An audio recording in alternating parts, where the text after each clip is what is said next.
Hello, friends. This is Reggie from Answers of Hope, and we have an interesting Bible question here for you. This question is dealing with the sequence of the timings of last day events.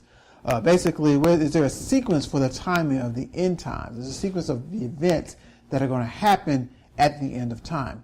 Well, the Bible does clearly bring out events that will happen at the end of time. First place that I would look is in the book of Daniel. Daniel chapter 7 gives us a layout of the nations that will come upon the scene and the sequence that leads up to the end of time. In Daniel chapter 7, we find that there are 4 beasts mentioned. There is a lion that is mentioned. There is a bear that is mentioned. There is a leopard with 4 heads that is mentioned. Now, sometimes these things just sound so gruesome, but a 4-headed leopard. But then there's a 4th beast that comes upon the scene. And we read later in the book of Daniel chapter 7, we find out who these beasts are. It tells us that they're the four major kingdoms that come upon the face of the earth. Starting off first with Babylon, Medo-Persia, Greece, and then finally the 4th beast, which is Rome. But then it talks about this 4th beast, that it has these 10 horns that come up in verse 8. Daniel chapter 7, verse 8, 10 horns come up. Now lets us know that these horns come up out of Rome, and then there comes among the 10 horns, it comes up a little horn that plucks up 3 of the horns by the roots, and so that leaves 7. So this little horn has eyes and has a mouth, and it begins to blaspheme God and everything. So without getting into a whole lot of detail, lets us know that this little horn comes up. It is commonly known that the little horn is called the Antichrist.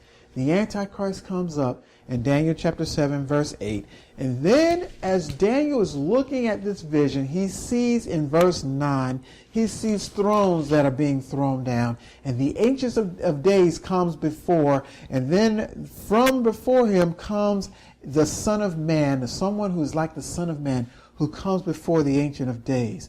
And it lets us know that the judgment is set in verse 10 and the books are open. So we see these 4 great nations come upon the scene. Then finally we see this little horn come among these 10 horns.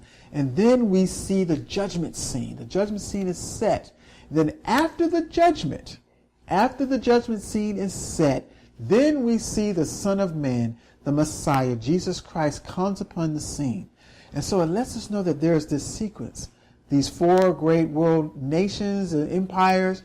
Then we have this little horn, the Antichrist, appears upon the scene. Then there's judgment. And then there is Jesus who comes back. But before Jesus comes back, in Revelation chapter 7, before the end, before the great time of trouble that's mentioned in Daniel chapter 12, before this great time of trouble, there is going to be a sealing process. Go with me to Revelation chapter 7.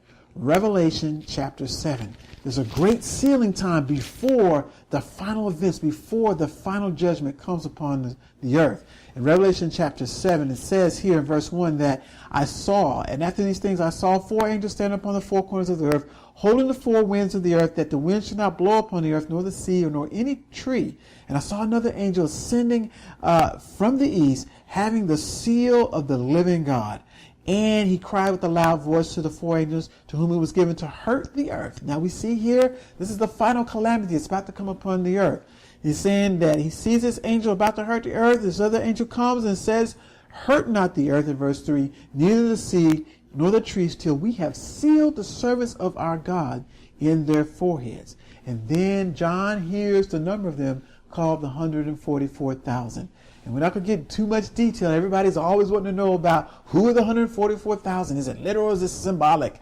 Well, it's come to tell you that these people are God's special people who are going to make it through the tribulation. They're going to make it through the final judgments upon this earth. They're going to make it through, and this judgment is set.